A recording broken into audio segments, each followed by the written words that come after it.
What's up, everyone, and welcome back to another episode of GGS. We have just finished the investigation portion of Case 4 and heading into the one-day trial of Case 4 now. So, without ado, let's begin.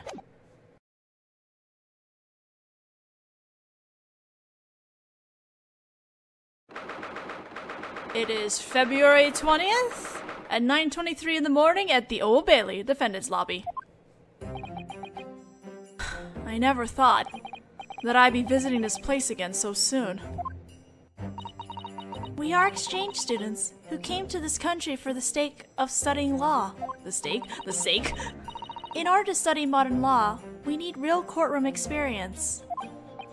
Yes, I guess you're right, but to the defendant, this is a once-in-a-lifetime experience, and it might end up determining their fate. We can't go around calling it research. Yes, you're certainly right about that. Good morning!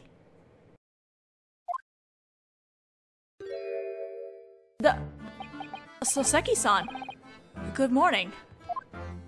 Ohayo gozaimasu. Your eyes look rather red, Soseki-san. The early riser earns the farthing, or so they say back home. Yes, I know. I'm Japanese too. If you earn a farthing for simply waking up early, it's better not to sleep at all. Earning 1 yen every night adds up, you know. And so, here I am now, terribly sleepy. Sounds like the value he puts on a not guilty verdict is only 1 yen. We look forward to working with you today, Soseki-sama.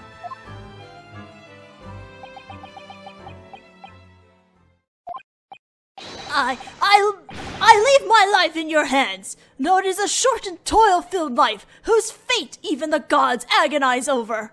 I'm so nervous! I feel like, my translator probably should have just kept them in Japanese, and I should just read what he says in Japanese and have a translation, because I think it flows better if I said it all in Japanese. I don't really get him, but I'm actually feeling the nervousness But I'm acutely feeling the nervousness, at least. I'll be fine! I'll be incredibly fine, even! In any case, replacement exchange student Naruhodo. Yes, what is it? Earlier, when I glanced from the hallway into the court's gallery, there were as many spectators gathered there as one might expect for opening day of a major performance.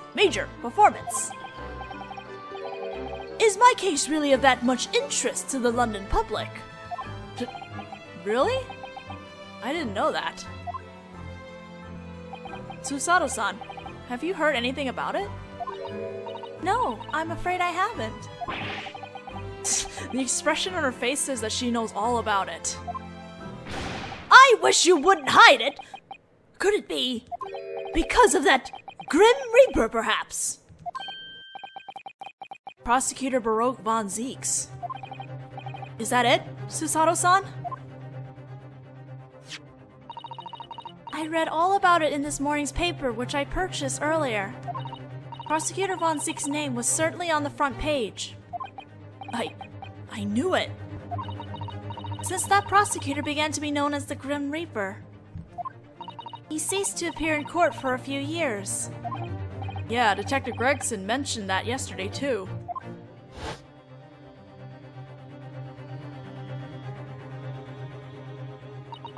Apparently, the trial 2 days ago was his first reappearance in several years. Mr. Kazni Mengadal's frightening trial, huh? Back then, it seems that he caused even more of a stir throughout London than he is right now. There's no way we could have known though, right? We hadn't arrived in London yet. What reason could he have for standing in court just 2 days later for such a lackluster case? Each paper reported on whatever reason they had come up with. What do you mean, lackluster case? This is the biggest thing to me since the founding of our country! I'm so sorry. That's what was written in the paper, so... Well... Oh, wait, is this Naruhodo or Soseki? Okay. Well, let us set aside this international incident fodder for now. It's strange that a prosecutor who had settled on being quiet for a few years would suddenly pop up again. But there's another obvious commonality between these two trials. Yes, I was thinking the very same thing. And that's you yourself, of course, replacement exchange student Naruhodo. Me, you say? I guess it's true. A Grim Reaper making his big comeback after a few years' absence, and the defense attorney he faced in court both times. Oh, wait. I need to learn how to read, the names. Like, I can read everyone's names. I don't know why I'm having such a hard time thinking. Probably because it's the N or something. A Grim Reaper making his big comeback after a few years' absence, and the defense attorney he faced in court both times was you. Good gracious, he's been nothing more short of chummy with you. Would you stop that? I don't have any Grim Reaper friends. In that case, I can think of one other possibility. This is simply your shockingly bad luck. Ouch. I am the one with shockingly bad luck, being defended by such an attorney. This limitless bad luck, it's the worst since the founding of our country. Double bad luck. But in spite of that, the one who decided to entrust his life to me was you, Soseki-san. He has a point there. I'm an exchange student without luck, experience, or skill, who only just arrived here in London. But I'll believe in you to the end and fight with everything I've got. Replacement exchange student Naruhodo! You're not alone here in London, Soseki-sama. No matter what happens, we're on your side. Legal aid Mikotoba! Please, take care of me! I lay down my humble request before my defendant. Defense! It's time for the trial to commence. Enter the courtroom at once.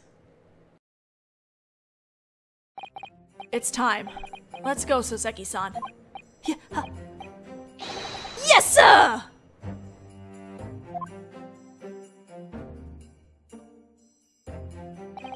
Finally, it begins. My second time in British court. And my second face-off against the Grim Reaper. Watch over me, Asogi. This time for sure, I'll believe in my client to the very end and fight for him. Just as you did for me. As a defense attorney, I'll believe in myself and fight.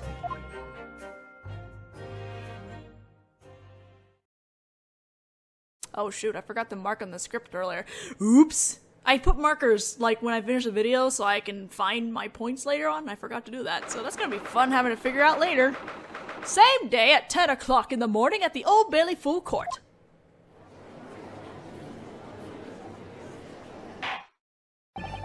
Now then, in the name of Her Majesty the Queen, I declare court to be in session. Allow me to ask the prosecution and defense, are you ready to make your cases? The prosecution is prepared. The defense is also prepared. Well, you tried.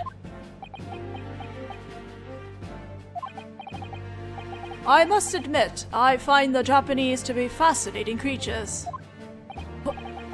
What's this about? I heard about you, from Lord Vortex. Something about you being barely more than a poser of an exchange student who arrived here in London just 2 days ago. What of it? So you wish to help your fellow countrymen? A truly Japanese brand of vanity. Pardon me, but I don't believe there's anything vain about it. Susato-san. If I'm not mistaken, we received a not guilty verdict in our previous trial. Precisely. Quite a flavorful trial it was. And unfortunately, it seems that after the trial, the defendant met a most unfortunate death.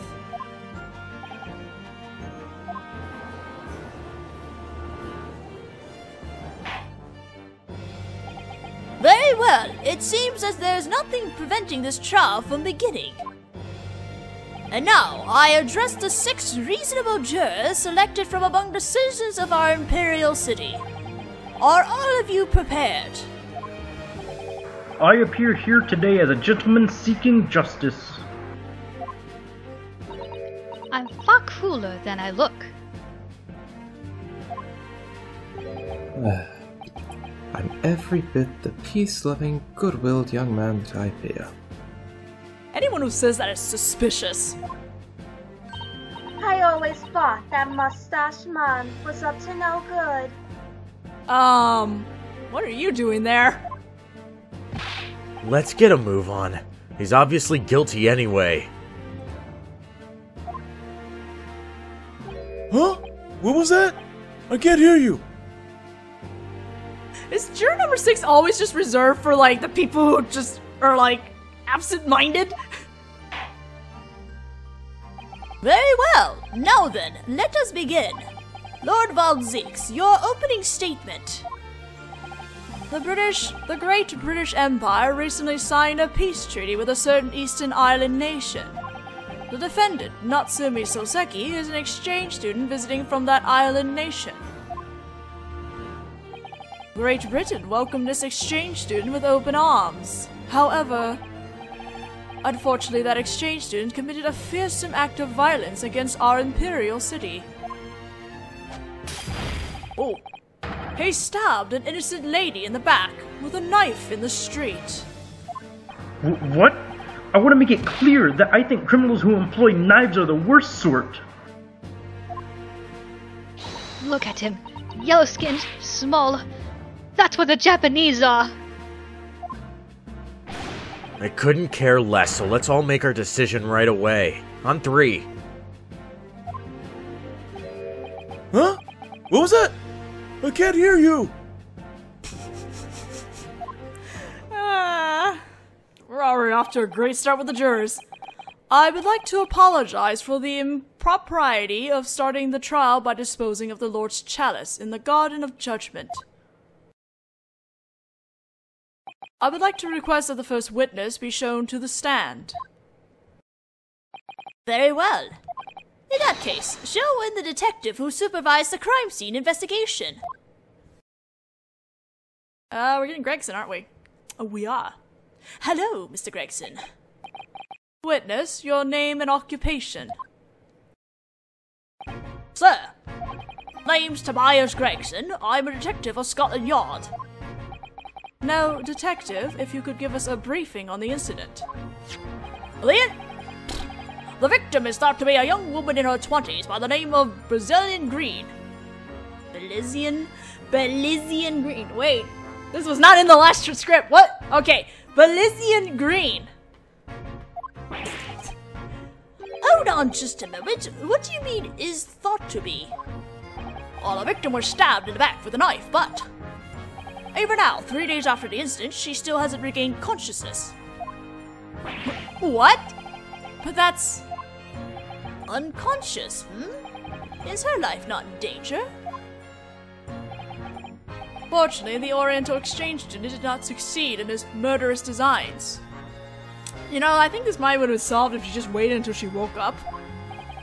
Detective Gregson, a detailed breakdown of the events of the case, if you would. Sir, now, please take a look at this map of the area where the crime occurred. The incident occurred 3 days ago, around 5 p.m.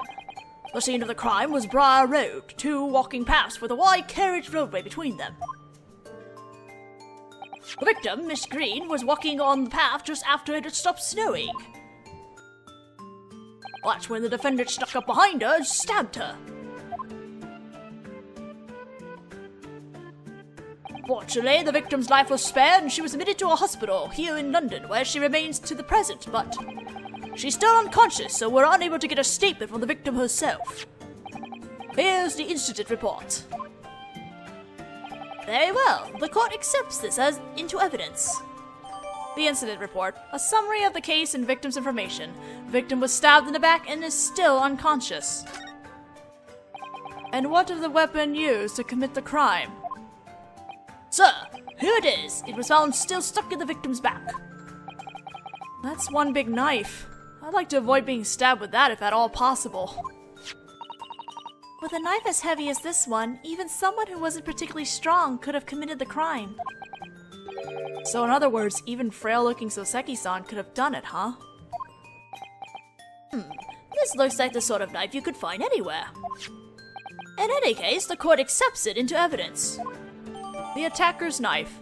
A large folding knife with no remarkable characteristics, found stuck in the victim's back. So, what was the attacker's motive? They wanted to rob her, perhaps? As far as we can tell, based on what she had on her, the victim was an impoverished student. We don't think she had enough money on her for anyone to bother stealing. Then, perhaps the attacker had some intense grudge against the victim? We don't know. Due to the fact that exchange student Natsumi hardly left his room except to visit the used bookshop, as of now, we haven't managed to find any points of contact between the victim and the defendant.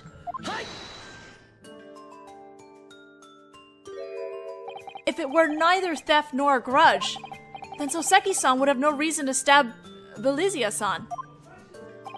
And yet, he was arrested anyway. Wasn't that too rough?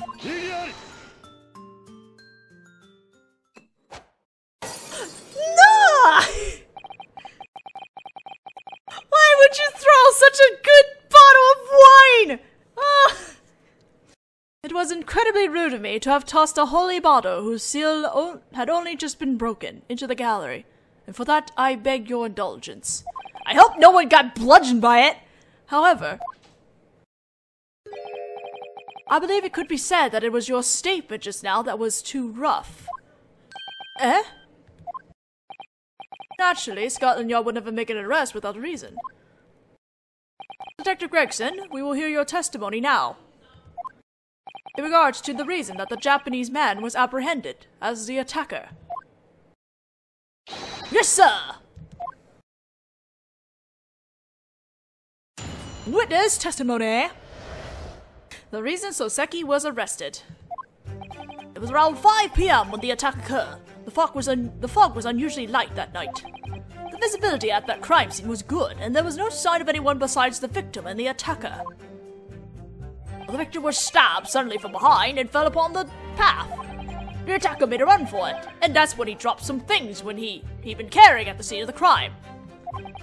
The things he's been carrying were old books. Apparently he was on his way home from the used bookshop. When we discovered the owner of the old books, it led us to the defendant, and rearrested him. Seems valid, makes sense. Old books, you say? Well, this is a photo of the crime scene taken by the police just after the attack. There do indeed appear to be old books scattered about the victim. Please submit that photo. The court will accept it into evidence. Crime scene photo. Taken by the police. A photo of the crime scene right after the attack. There's a large knife sticking out of the victim's back. The Japanese must be utterly cowardly creatures. They continue to deny everything, in spite of such clear proof. That's... The defendant does not deny everything. Susato-san. What do you mean? Soseki-sama has properly admitted to his connection to the incident. Isn't that right, Naruhodo-sama? Come to think of it, yesterday, at the detention center, when I asked him about the incident, I spied only one other figure traversing the accursed road. I attempted to bypass that figure clad in a green coat, and that's when I suddenly heard that person let out a soft scream, and then she collapsed upon the frozen road. Frightened, I attempted to flee the scene. Naturally, at full speed, back to the room of my cursed lodgings.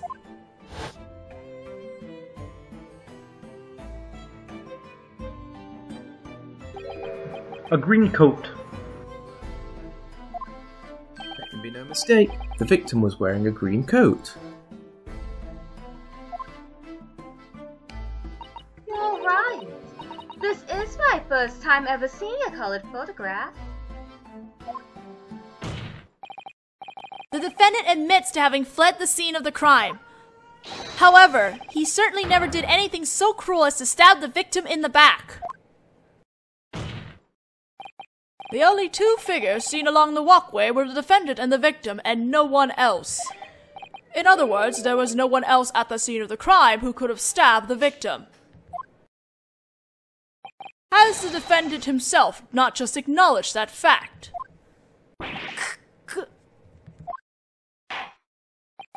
It seems that depending on how the cross-examination proceeds, it could have a major effect on this trial. Now, defense, bearing that in mind, begin your cross-examination. Yes, Your Honor. I have no choice but to do this. I'll change the atmosphere in this court with a cross-examination, for sure. Alright, before we do that, the script is telling me to go look at stuff here. So, let's do that. What am I looking at? Is this the receipt? Do I have any other receipts? No? This is the only receipt? Alright, let's examine the receipt. Okay, Mr. Natsumi Soseki's total 2 shillings. The certifies that amount recorded above has received at the book price for the portrait of Monsieur Lecourt, and Gubral and the Sea, and Canterbury Yearning. February 17 at 4:45 p.m. at the Raggedy Used Books proprietor. With translations later. Is this the incident report? The incident report. I'll put a translation out here in the thing, because I don't want to read it. Belizean green, female, plump build, stabbed deeply in the back, unconscious, Briar Road, Wake, hold on. Is that where it stops? Yeah, Briar Road. Reported by Laura O'Malley. O'Malley. Due to the fact that the victim is unconscious, her name was determined based on items she carried on the person. Additional personal details are unknown. Stabbed deeply in the back with a large knife, causing a deep wound. There is only one stab wound and there are no other external injuries. Information saw the suspect fleeing the scene and he was successfully apprehended the next day. Done. Alright then. Let us begin the cross-examination, yo. Yosh. Can I finish this cross-examination in one video, though?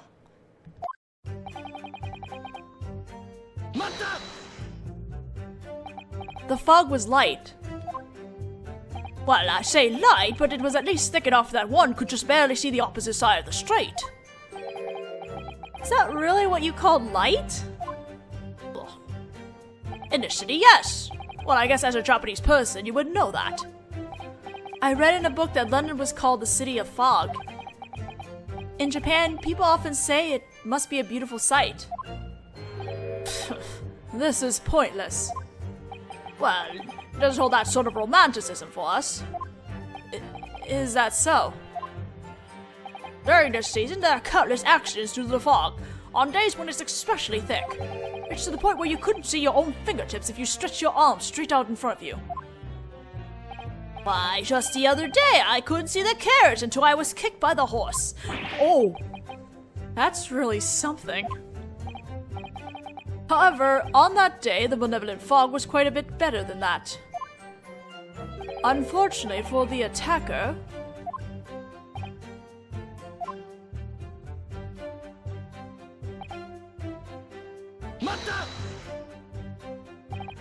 how can you be so sure of that? It's simple. The eyewitness testified to that effect. Now that he mentions it, Detective Gregson said something like that yesterday. Yes, I believe he said that the witness was a Scotland Yard officer. Precisely. We need to hear that eyewitness's testimony. Naturally, we shall, if necessary. But at 5 p.m. during the winter, it probably would have been dark out there already. Even if the fog was thin, we can't be sure that any other figures present could have been visible in the darkness. Would have been.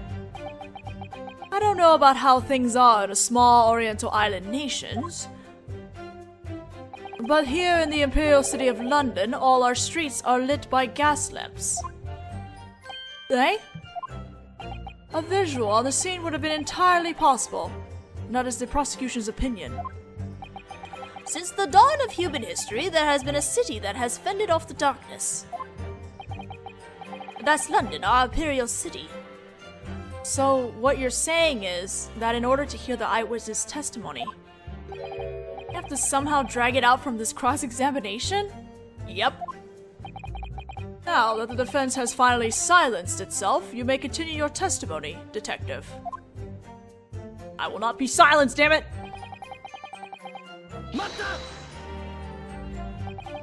From behind, you say?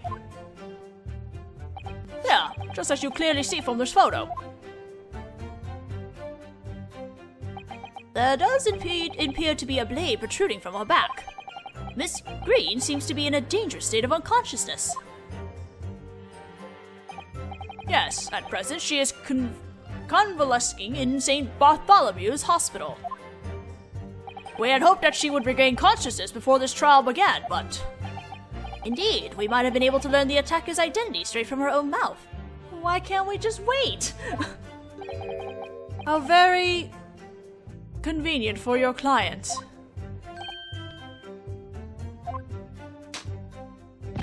No, it's actually quite inconvenient. That is the defense's opinion. Before you attempt to put up a strong front, you might do something about those restless eyes of yours. Ooh. Well, not a though.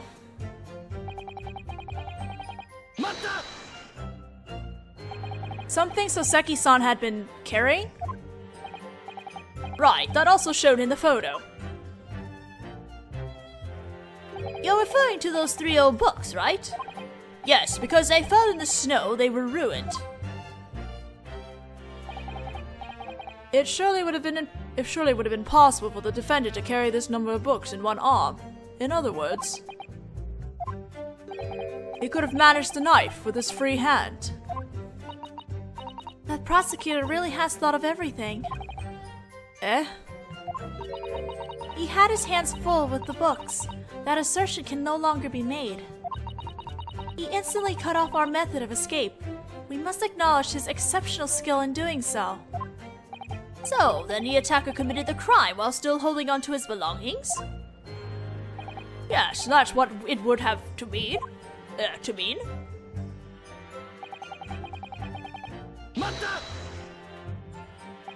It seems that the defendant visited the used bookshop regularly, correct? Precisely. Apparently, that used bookshop was full of nothing but old English literature. Our country's classical literature. I respect the defendant's admirable taste. Indeed, the defendant's room was overflowing with mountains of old books. I'd like to hear about this used bookshop in a bit more detail, please. Well, in that case, please look at this map of the neighborhood around the crime scene once more. The closest used bookshop to the defendant's boarding house is here, Bourbon. It's a small shop at the corner of Briar Road and Mission Road. Except he didn't go to Bourbon. Incidentally, the defendant's boarding house is on the opposite side of Briar Road. So the road he would have taken back to his boarding house after purchasing his books was, naturally, like this. Crime scene map has been added. Information relevant to the case is recorded on it. Indeed, if he were returning to his boarding house from this used bookshop, it appears that he would definitely have had to pass through the scene of the crime. Naruhodo-sama. The detective's statement just now was incredibly important. Yes, I think so too. The most important part in his statement about the used bookshop was its location, its name, the merchandise selection. The name. Detective Gregson, may I make one request? What might that be? Could I have you add the name of the bookshop to your testimony? I get the feeling that it might be incredibly important information. You get the feeling? No, it definitely is. I believe it is a vital clue. Very well. I don't see what good it will do, but...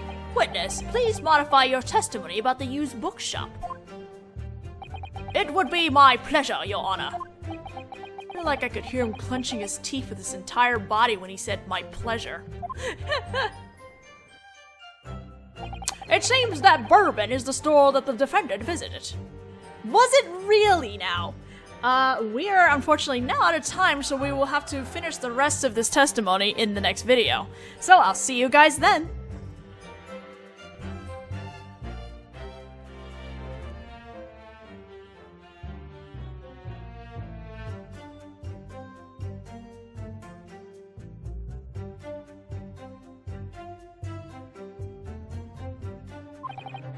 Is that it, Susato-san? I read all about it in this morning's paper, which I purchased earlier. Prosecutor Von Ziek's name was certainly on the front page. I knew it. Since that prosecutor began to be known as the Grim Reaper. He ceased to appear in court for a few years. Yeah, Detective Gregson mentioned that yesterday too.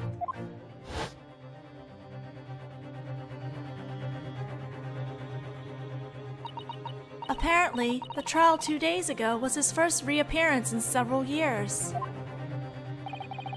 Mr. Kazumi Mangadol's frightening trial, huh? Back then, it seems that he caused even more of a stir throughout London than he is right now. I'll be fine! I'll be incredibly fine, even! In any case, replacement exchange student Naruhodo. Yes, what is it? Earlier, when I glanced from the hallway into the court's gallery, there were as many spectators gathered there as one might expect for opening day of a major performance. Is my case really of that much interest to the London public? Really? I didn't know that. Susato-san, have you heard anything about it? No, I'm afraid I haven't. The expression on her face says that she knows all about it. I wish you wouldn't hide it! Could it be because of that Grim Reaper, perhaps? Prosecutor Baroque Von Zieks. In order to study modern law, we need real courtroom experience. Yes, I guess you're right, but to the defendant, this is a once-in-a-lifetime experience, and it might end up determining their fate. We can't go around calling it research. Yes, you're certainly right about that. Good morning!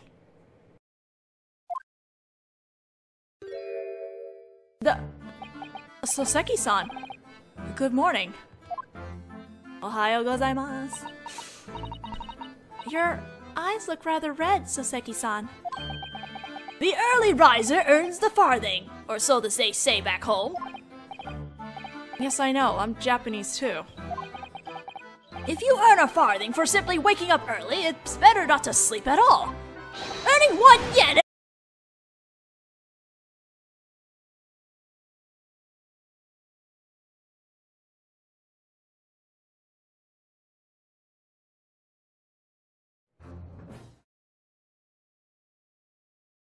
What's up, everyone, and welcome back to another episode of DGS. We have just finished the investigation portion of Case 4 and heading into the one-day trial of Case 4 now. So, without ado, let's begin.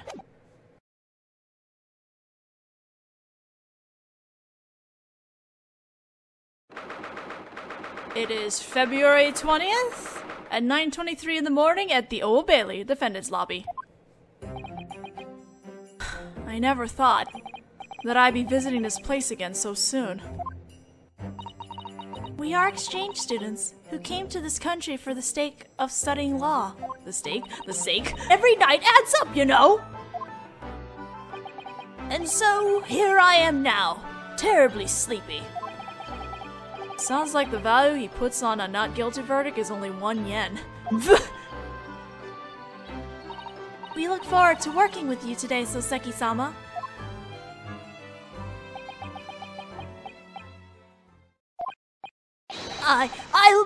I leave my life in your hands, though it is a short and toil-filled life, whose fate even the gods agonize over.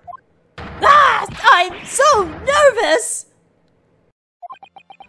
I feel like my translator probably should have just kept them in Japanese, and I should just read what he says in Japanese and have a translation, because I think it flows better if I said it all in Japanese.